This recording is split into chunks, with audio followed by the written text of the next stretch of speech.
Kailan ka para dali tayo ng frozen? Diabetes tatay? O, kaya pala.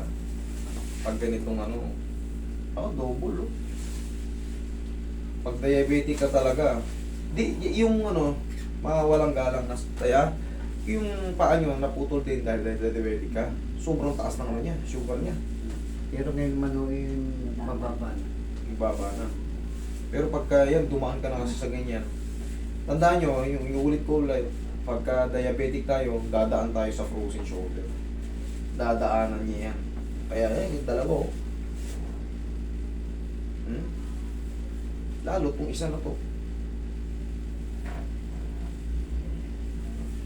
Dikit na dikit itong kaliwa. Pero kaya-kaya niya yan. Ay natiis nyo nga yan eh. Ay. Palastik sa tatay.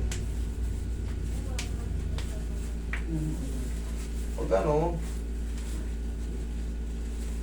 tubig na medyo mag-ano kayo sa tubig. Magpapak kayo ng ano, yung cucumber. Ano yung cucumber? Pipino. Yan, magsalad-salad kayo ng ganyan.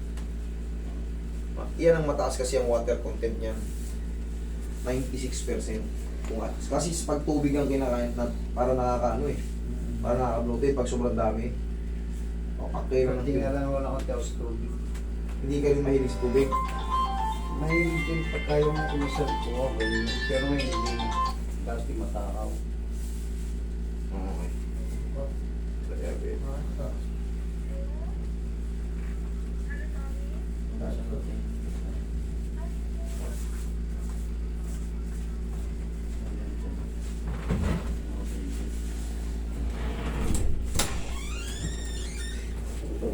Binigay niya sa ano niya? ha? Ano? Kasama niya. Sinabi ko sa kasama niya. Sa kasama niya. Ayun nga eh. Nakikita mo sa video?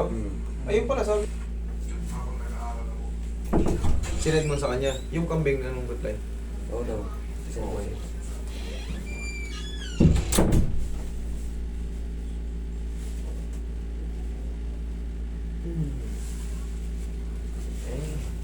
Okay ka lang tayo? O, sige tayo ngayon. Dapa ka.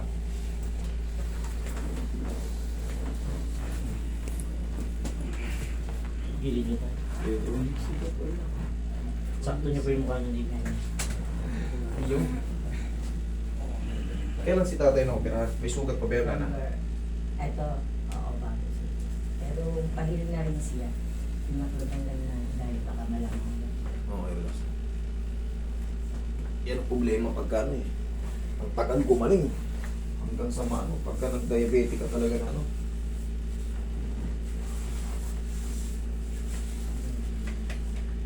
Pabili kayo nung tayo pipino, maganda sa inyo yun. Lagi nga ang pipino. May suka. Yan, pipino may suka. Yan, i-post.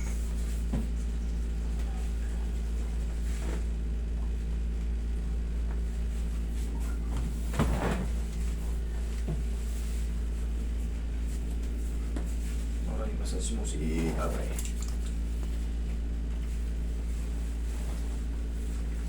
Mga ilang sa dalawang araw na kami, perfect na yun.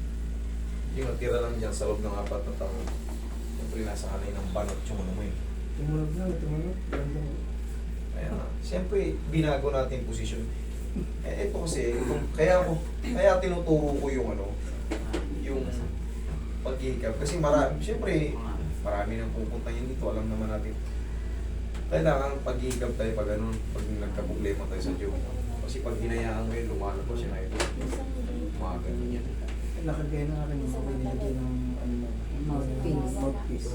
Isa sa mouthpiece. Kaya ngayon dito, kailangan makabalik ng ganun. Kaya pag kasi sa ano, ito, siyempre, expertise din nila yan. Kaso medyo iba yung procedure. Dito, isahan lang. Yung mouthpiece may split yung tawag dun. Kakabig na lang. Parang na mga ano, kaya na yan. Sisiw na yan kay tatay. Maning-mani na yan. Sakali. Sakaling ko kayo. Hindi, relax lang, relax lang. Hindi ko yan. Huwag muna kayong tatawa. Okay. Inhale. Exhale. Yan, part ng procedure yan. Diyan ka lang muna tayo, huwag ka muna tatayo ha. Okay, relax ka lang muna dyan. Pag kayo diabetic at nagme-maintenance kayo, mag-follow kayo. Maraming doktor ngayon na vlogger. Yan ang tip ko sa inyo. Maraming doktor na vlogger. Siyempre, lalapit kayo sa doktor. Eh hindi na kayo gagastos sa pamasahe. Sumangguni kayo sa online, sa cellphone. Uy, yun pala dapat gawin. Diba? Dami ng vlogger ngayon. Babae, lalaki. Andiyan na sila lahat sa YouTube, sa TikTok, sa Facebook, sa Instagram. Sa social media na sila lahat. Itong isa, ano na kagad to? Itong isa maiiwanan pa to ng konti. Susundan nyo pa ng stretching to.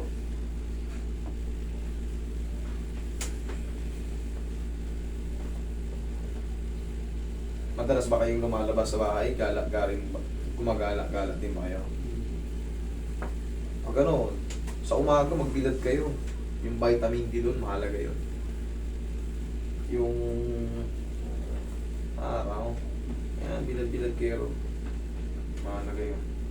Pag pinawisan kasi kayo, malaking bagay yun sa mga diabetic person. Kailangan napapawisan tayo. Walking lang. Paunti-unti lang, hindi nyo kailangan magtatatakbo. Bagay si tatay hindi lang makakatakbo. Kung baga, ganun-ganun lang.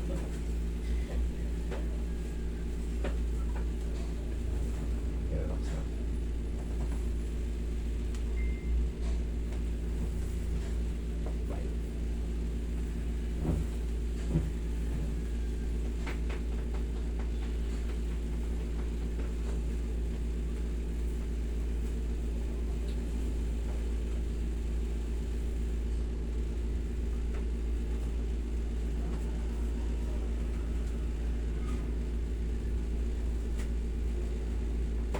Oh, wala na yung harang kanina. Isa. Ito medyo mga ilang ano pa to. Susundan nyo lang to ng stretching tayo sa sarili nyo. Kasi ito adhesive to eh. Matitirahan pa to ng konti. Yan. Kaya na rin, pero may ano pa, parang pigil pa siya. Pero pag napahingi yan, tas na stretching, wala na, sanay na yan. Kanina, gumaganon eh. O yan o, abot ng tenga. At paano? Okay na, 90%. Okay, tay. Ang pinaka-the-best yan, tay. Diba, nakakaano naman kayo. Okay, magpapawis na ng konti, bilad na ng konti para. Siyempre, pagka nai-stack yung mga kinain natin, mas lalo lumalapit yung dugo. Tapos yung sa stretching yan, nakaupo kayo, ganun lang. Ganun. Sige, ganun ninyo. Yan. Kabila. Tapos ganun. Tutok nyo. Yan. Okay? Tapos ganito. Last na yan. Okay na yun. Perfect na. Konting-konti na na. Pag na-stretching yan, Pangalaan. sabi sa inyo may iwan pang konti yan. Pero kita nyo, taas na. Tapos bumili kayo ng pau. Yan ang pang-plus yun ng pagmamahal sa katawan nyo. Ha? Oo, kita nyo.